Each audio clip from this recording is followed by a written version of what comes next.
Quand je découvre de nouvelles méthodes pour être écolo au boulot, pour convaincre, ou des réglementations que je voudrais explorer, ou encore des guides super bien faits, je suis toujours très enthousiaste. Et là, j'ai deux réactions inutiles. Soit j'enregistre la ressource pour l'utiliser plus tard, et en général, elle prend la poussière dans mon dossier de téléchargement parce que je n'en ai pas besoin dans l'immédiat. Ou alors, je me dis que je saurai retrouver l'information le jour où j'en aurai besoin. Et évidemment, je ne m'en souviens pas le jour où j'en ai effectivement besoin. Et alors je perds un temps fou à refaire des recherches pour retrouver ces informations et pouvoir les appliquer. Sans parler du temps passé à lire les ressources pour y tirer l'information dont j'ai besoin à cet instant T. Vous savez, les guides de 150 pages. Bref, si ça vous parle et que vous êtes comme moi, vous allez adorer le KidScale. Le KidScale, c'est la nouvelle plateforme proposée par Greenscale. Une base de connaissances avec des définitions, des thématiques, des lois et des réglementations. Sur chaque sujet ou loi, vous trouvez la question que vous vous posez et sa réponse. Courte, simple, efficace. Pas besoin de chercher dans un PDF avec 200 pages. En plus, il y a aussi une boîte à outils avec des modèles pour les responsables RSE pour ne pas perdre de temps et des affiches et des supports pour sensibiliser vos collègues. Tout est au même endroit et vous pouvez même poser une question si vous ne trouvez pas l'information que vous voulez. Le KidScale est en version bêta actuellement et tout spécialement pour cet épisode sur les dragons de l'inaction, Greenscale offre une des ressources de la plateforme, la checklist des questions à se poser pour dépasser nos dragons de l'inaction en entreprise. Elle vous permettra de ne jamais oublier les barrières psychologiques qui peuvent limiter votre action écolo au boulot. Vous pouvez mettre pause et cliquez sur le lien dans la description de cet épisode pour la télécharger tout de suite. Si vous êtes intéressé pour faire partie du bêta KidScale, c'est dans le même lien. Je vous laisse cliquer pendant le jingle.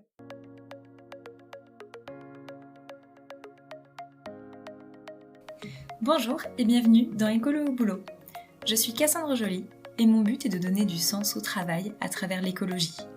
Ensemble, nous trouvons des idées, des astuces, de la motivation et de l'inspiration pour rendre son quotidien au travail plus écologique et se sentir utile.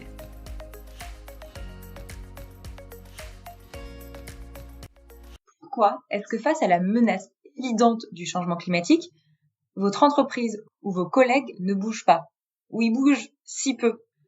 Robert Gifford, qui est professeur de psychologie environnementale à l'université de Victoria, l'explique à travers 7 grandes causes qu'il a appelées les dragons de l'inaction, et qui expliquent pourquoi les individus ont autant de mal à agir en faveur des enjeux climatiques et environnementaux.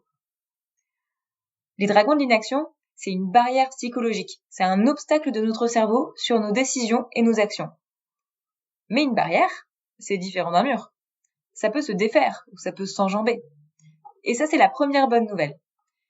Ces barrières psychologiques existent, mais on peut les dépasser et faire changer les choses.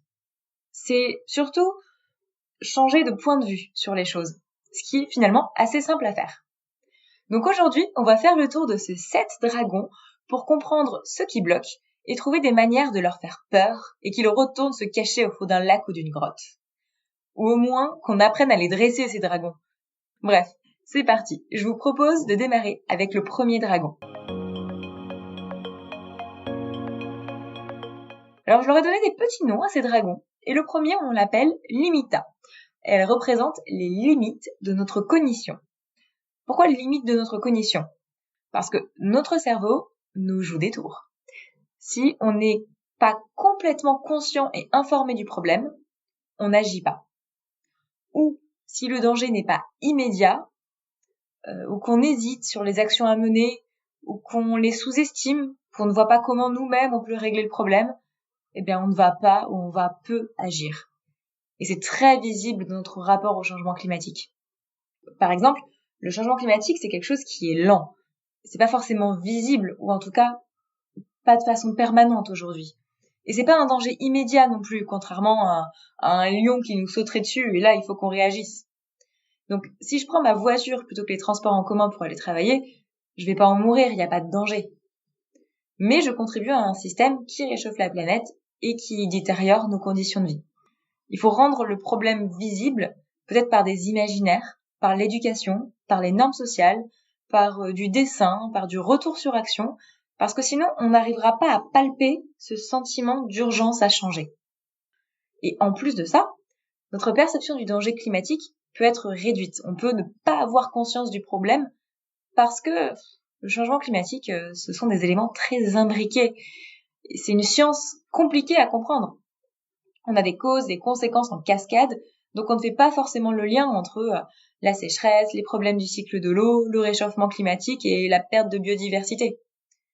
D'ailleurs, dans mon métier, pour vous donner un exemple, je réexplique tout le temps la différence entre le CO2 et la pollution de l'air. Ce n'est pas le CO2 qui pollue nos villes, ce sont les particules fines et le dioxyde d'azote. Les vignettes critères, par exemple, qu'on a sur nos véhicules en France, elles sont basées sur les normes de qualité de l'air et pas sur le CO2. Le CO2, lui, il va réchauffer la planète et causer d'autres problèmes, mais ça veut dire qu'on peut avoir une voiture critère 1, donc peu polluante quand on parle de qualité de l'air, mais qui est quand même très émettrice en termes de CO2. Bref, il faut avoir cette information pour comprendre. Et voilà, là c'est un exemple, il y a beaucoup de personnes qui font pas cette distinction, donc il faut l'expliquer et le réexpliquer. Et d'ailleurs, je vais continuer sur cet exemple-là pour illustrer un troisième point, c'est on peut douter en fait que les solutions qu'on nous propose, elles soient efficaces. C'est-à-dire que est-ce qu'on est sûr que les véhicules électriques c'est mieux parce qu'il y a les batteries? Est-ce que c'est sûr que le tri des déchets ça sert à quelque chose et que tout ne se termine pas dans le même bac au final et c'est pas trié derrière? Et cette hésitation-là, elle va clairement nous pousser à ne pas agir. Voilà, l'exemple sur le tri des déchets, je l'entends souvent en entreprise. Et d'ailleurs, parfois, c'est justifié. Donc, ça permet de changer les choses. Donc, il faut montrer à quoi ça sert. Ce qui se passe avant, pendant, après, justifier de l'efficacité de l'action. On peut donner les chiffres du recyclage qui est effectué dans l'entreprise, à quoi ça correspond avec des comparaisons simples. Par exemple, on a recyclé 3 tonnes de papier, ça équivaut à tant de kilos de CO2 économisés, et ça fait autant que telle distance en voiture. Et d'ailleurs, voilà aussi une photo du centre de tri, et bientôt on va organiser une visite, et vous pouvez vous inscrire par là. Voilà, c'est une façon de donner le plus d'informations possible pour montrer à quoi ça sert et que c'est efficace. Donc en gros, sur ce premier dragon de l'inaction limita, pour l'adresser, il va falloir toujours faire des efforts de sensibilisation et de pédagogie. Il va falloir discuter avec les personnes, expliquer pourquoi c'est important, montrer pourquoi on est sûr que ça marchera, que c'est efficace. Parfois, c'est une manière de rendre visible quelque chose qui est invisible. Notre deuxième dragon, on va l'appeler idéa, parce qu'elle représente nos idéologies. Nos idéologies, ce sont toutes nos croyances qui vont nous faire nous dire que ce n'est pas la peine d'agir parce que quelqu'un ou quelque chose réglera le problème, voire que le problème n'existe pas. Et la plus courante des idéologies, en tout cas que je vois en entreprise, c'est ce qu'on appelle le technosolutionnisme, c'est-à-dire penser que les technologies nous sauveront et vont régler le problème. Et c'est une croyance très risquée, parce que non seulement quand une technologie elle existe, si elle ne fait pas plus de mal que de bien, il faut être capable de la mettre en place à grande échelle, et ça prend du temps.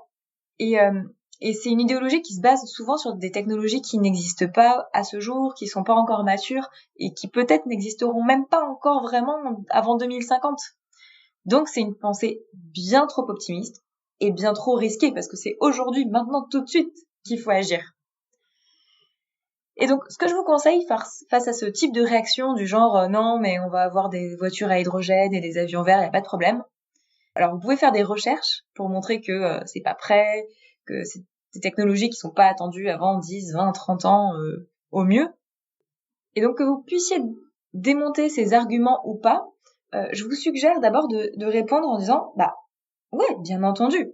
Le jour où ces technologies seront matures, on pourra les utiliser si elles s'avèrent efficaces. Mais le risque qu'on prend en attendant est trop important et il faut agir dès maintenant. Ça sera toujours plus efficace de toute façon d'avoir agi aujourd'hui pour utiliser les technologies de demain. Elles n'en seront que plus efficaces si on a déjà mis en place plein de choses avant. En gros, vous déplacez ce problème et cette idéologie dans le temps. Et ou alors vous pouvez aussi proposer des technologies qui existent déjà aujourd'hui. Parce que ce soit dans la mobilité, dans le bâtiment, dans l'énergie. Il y a pléthore de technologies qui permettent d'économiser de l'énergie et émettre moins de CO2.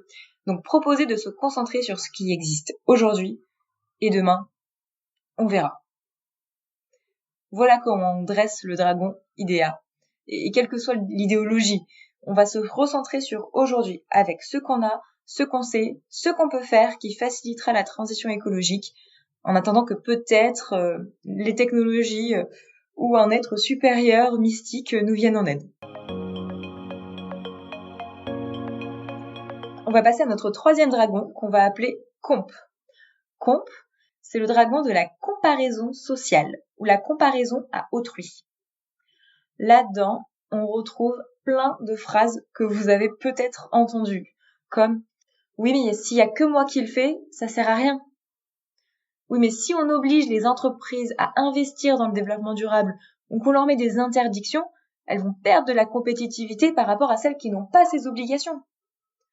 Oui, mais c'est d'abord aux Chinois et aux États-Unis d'agir parce que c'est eux qui polluent le plus. Vous avez déjà entendu ces phrases ? C'est de la comparaison. On n'a pas envie d'être le dindon de la farce, d'être le premier à se mouiller et que les autres en profitent derrière. Ce sont des personnes qui sont profondément contre l'injustice qui vont avoir ce type de réflexion. Et la justice, c'est une belle valeur, on peut pas leur en vouloir. Mais avec cette valeur de justice vient notre dragon Comp qui fait qu'on n'agit pas, alors que c'est quand même pour notre bien individuel et collectif qu'il faut se bouger. Donc, avant d'argumenter là-dessus et de sauter sur la personne en disant « Oui, mais tu sais », déjà, prenez un temps et reconnaissez ce que la personne vous dit. Oui, c'est vrai. Toute la transition écologique ne repose pas entre tes mains. Oui, c'est vrai. Les États-Unis ont beaucoup plus d'efforts que nous à faire. Oui, c'est vrai. Le sujet de la compétitivité des entreprises à l'international, c'est un sujet important. On minimise pas ces arguments parce qu'ils sont tout à fait entendables. Comme ça, vous montrez à votre interlocuteur que vous avez écouté et accueilli son avis. Et même vous êtes d'accord avec lui. Puis ensuite, on remet le focus de la conversation sur le fait que c'est une question collective et de solidarité. Tout le monde, absolument tout le monde, doit se poser la question et améliorer ses pratiques pour moins impacter notre environnement. Alors peut-être que les États-Unis devront le faire plus, peut-être qu'il y aura une différence de temporalité de quelques années entre deux réglementations dans le monde, mais globalement, tout le monde va devoir changer. Il y a peut-être aussi des biais dans ce que ces personnes vous disent que vous pouvez corriger. Par exemple, en rappelant que rapportées à la population, les émissions de CO2 de la Chine, elles sont pas si élevées que ça. Et que surtout, elle produit tout ce que nous, on va acheter et consommer. Donc on est ensemble quelque part là-dedans. On doit travailler avec la Chine pour ensemble collectivement réduire notre impact carbone. Et puis d'ailleurs, si tout le monde pense comme ça, personne ne fait jamais rien. Et il n'y a plus qu'à prier pour que les impacts du dérèglement climatique nous soient moins durs à nous qu'aux autres. Sauf que le CO2, lui, il connaît pas les frontières. Il réchauffe notre planète globalement. Et les épisodes de sécheresse, de canicule, de pluies violentes, ils se fichent de savoir s'ils s'abattent sur la France ou ailleurs, mais que quand même c'est pas juste parce que les Chinois ils polluent plus, donc ils devraient avoir plus de sécheresse. Bah non, ça fonctionne pas comme ça. Et d'ailleurs, les Chinois, qu'est-ce qu'ils vont nous répondre ? Que si on est si fort que ça, on n'a qu'à leur montrer comment faire. Et c'est pas faux, c'est-à-dire que l'exemplarité, ça a un effet très puissant pour encourager les autres à changer. On n'est pas ridicule parce qu'on est le premier à le faire. Au contraire, on est courageux, on est aventureux, on est inspirant. Appelez au sens de la responsabilité individuelle et montrez tout ce que les autres font déjà. Je le rappelle, tout le monde doit se remettre en question. Il n'y a pas de petite action inutile. Chaque tonne de CO2 en moins compte vraiment. D'ailleurs, à l'échelle individuelle, on émet plusieurs tonnes de CO2 par an, donc il y a vraiment de quoi faire. On ne peut pas tout changer, mais via une politique d'achat responsable dans l'entreprise, on peut déjà influencer les autres entreprises de notre secteur ou nos prestataires à changer. Et mine de rien, cet impact plus un autre, c'est ça qui fait un impact global. Donc là, c'est un petit peu à vous, en tant que personne qui se préoccupe du futur de notre planète, d'engager la conversation et de trouver d'autres collègues qui pourraient penser comme nous. J'en viens un peu comme ça à un thème que j'avais déjà abordé sur le fait de trouver des alliés.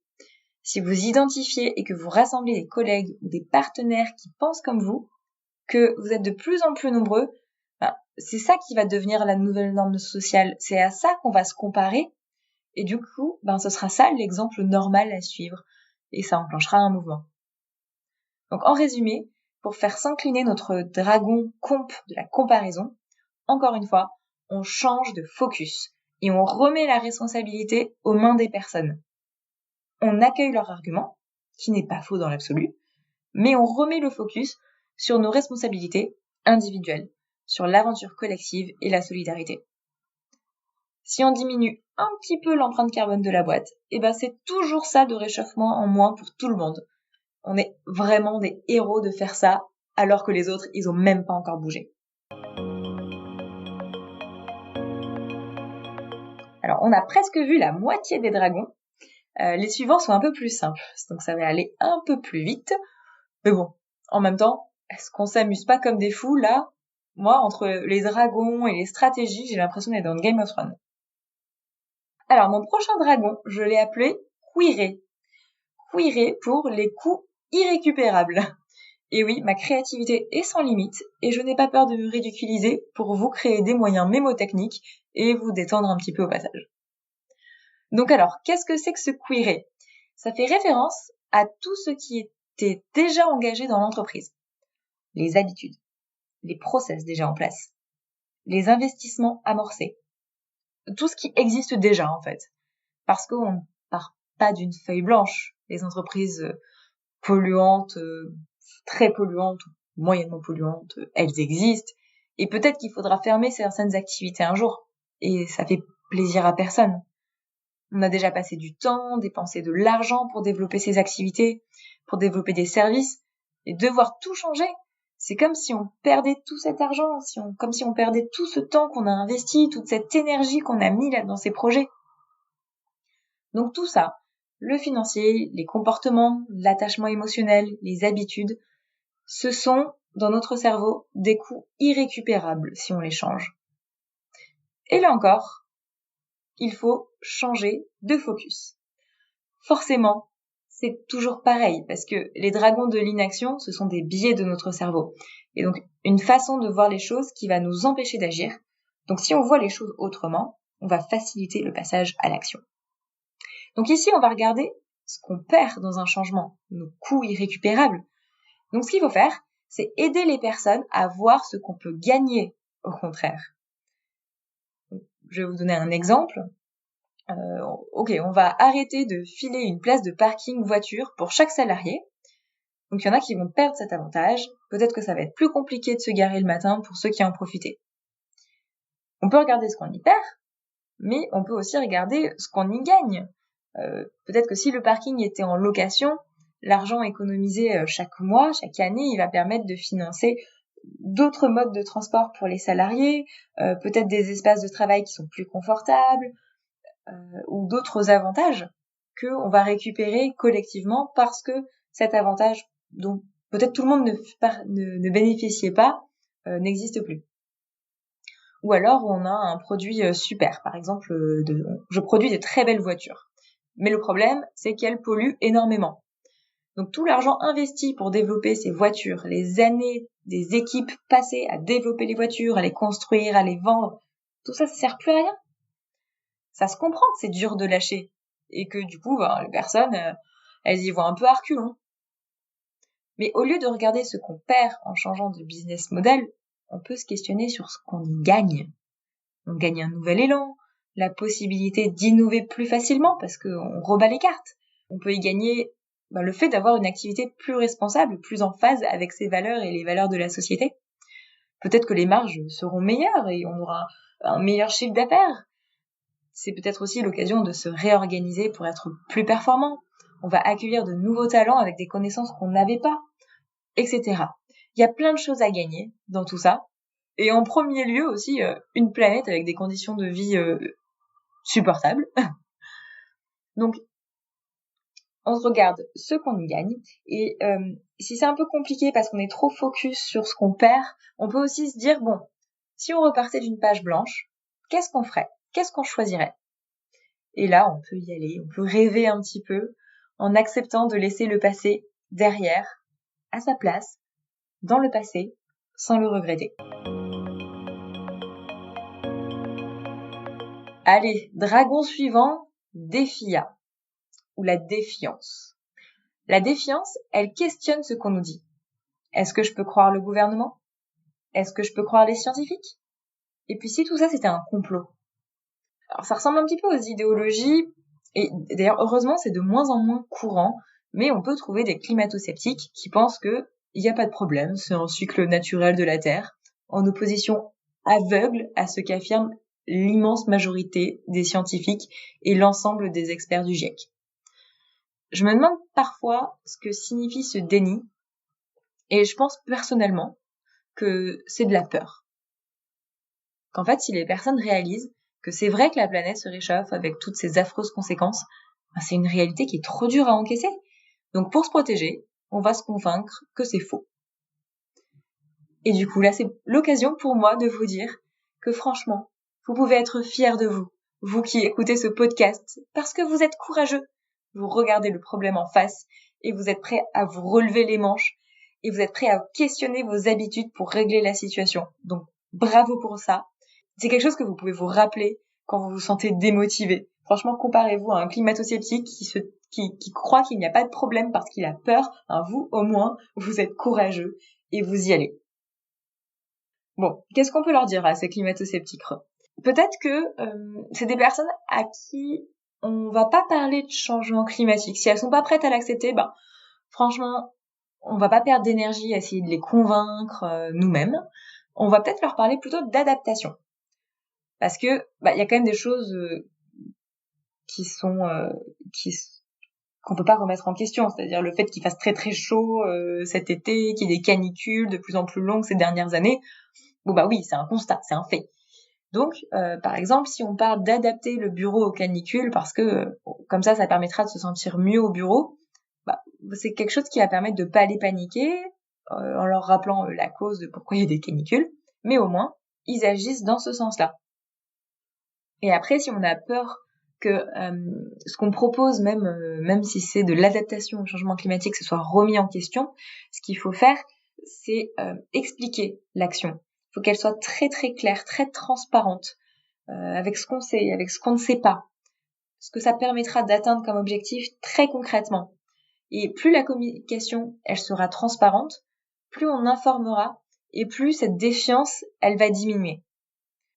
Et un autre conseil pour diminuer la défiance, c'est de trouver quelqu'un qui a les mêmes valeurs que la personne. Ça peut être un leader d'opinion ou un collègue proche, par exemple. Et de montrer que cette personne-là, elle y croit.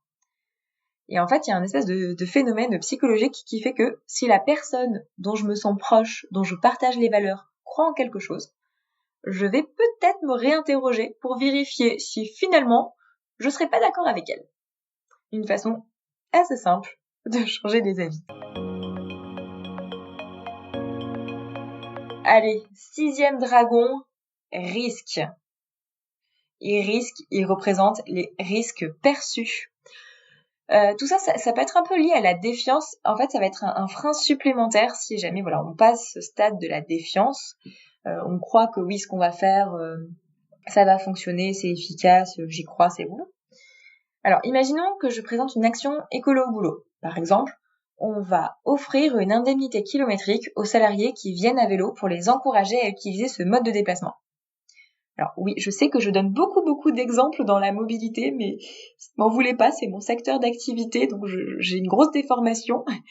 Et puis aussi, c'est quand même un sujet qui parle à tout le monde, parce qu'a priori, l'immense majorité des personnes se déplacent au moins une fois par semaine pour aller travailler. Donc voilà, une indemnité pour ceux qui viennent à vélo. Et je présente ça au comité de direction. Et là, ils vont me pointer les risques. Est-ce que ça va marcher ?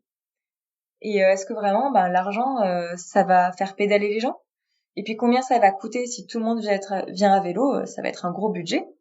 Et puis comment on va le vérifier ? Parce qu'il y a des gens qui peuvent tricher.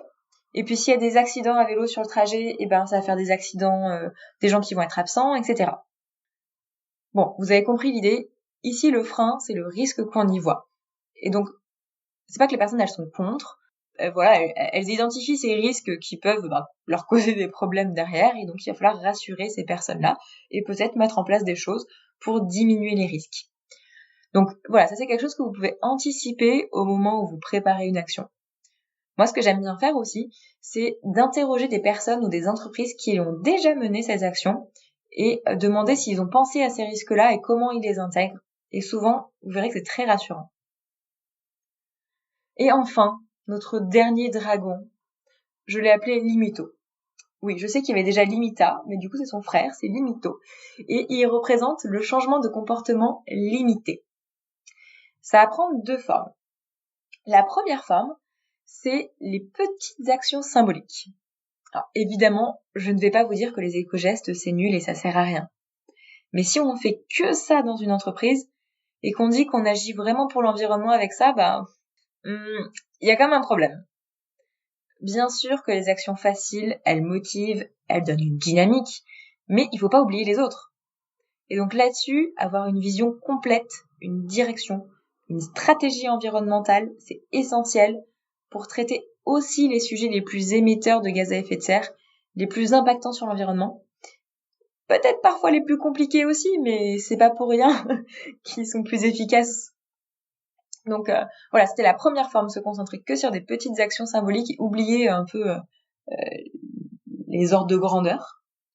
Et la deuxième forme de limito, c'est l'effet rebond. Vous savez, c'est les gens qui disent j'ai pas de voiture, donc je peux bien prendre l'avion de temps en temps. Ou alors les personnes qui, avec le télétravail, vont vivre plus loin, donc font plus de kilomètres en voiture qu'avant. En fait, on a fait une bonne action pour l'environnement, mais on compense avec une mauvaise. C'est un peu comme les gens qui font des régimes, qui disent j'ai mangé une pomme ce matin, donc je peux manger un pain au chocolat cet après-midi. Ça a pas de lien en fait. Ou alors les personnes qui ont une voiture électrique et qui roulent plus qu'avant parce qu'elles se déculpabilisent et disent c'est bon, je roule à l'électrique, donc je peux utiliser ma voiture. C'est un dragon très ironique parce que en fait les personnes elles essaient de bien faire à la base. Et là il y a qu'une seule solution, c'est les féliciter pour leur bonne action initiale. C'est quand même un comportement qu'ils ont changé, on peut les féliciter. Et leur rappeler gentiment que les efforts pour atteindre la neutralité carbone du pays et de la Terre, ils sont immenses ces efforts-là. Et qu'une seule action, ça va malheureusement pas suffire. Et il va falloir en combiner plusieurs. A priori, ce sont des personnes ouvertes puisqu'elles ont déjà commencé à faire des choses. Donc on peut y aller franchement, mais toujours avec tact et diplomatie pour ne pas froisser les gens. Voilà, on a fait le tour de nos 7 dragons de l'inaction. Je vais les récapituler pour que vous les ayez bien en tête, mais pas de panique, il y aura aussi un article sur le site internet d'Écolo au Boulot où vous pourrez les retrouver. Donc nous avions Limita, Idea, Comp, Quiré, Defia, Risque et Limito. Je vais vous redonner le détail de tout ça, parce que mes noms sont un petit peu...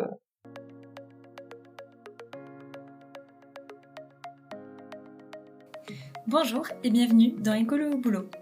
Je suis Cassandre Joly et mon but est de donner du sens au travail à travers l'écologie. Ensemble, nous trouverons des idées, des astuces, de la motivation et de l'inspiration pour rendre son quotidien au travail plus écologique et se sentir utile.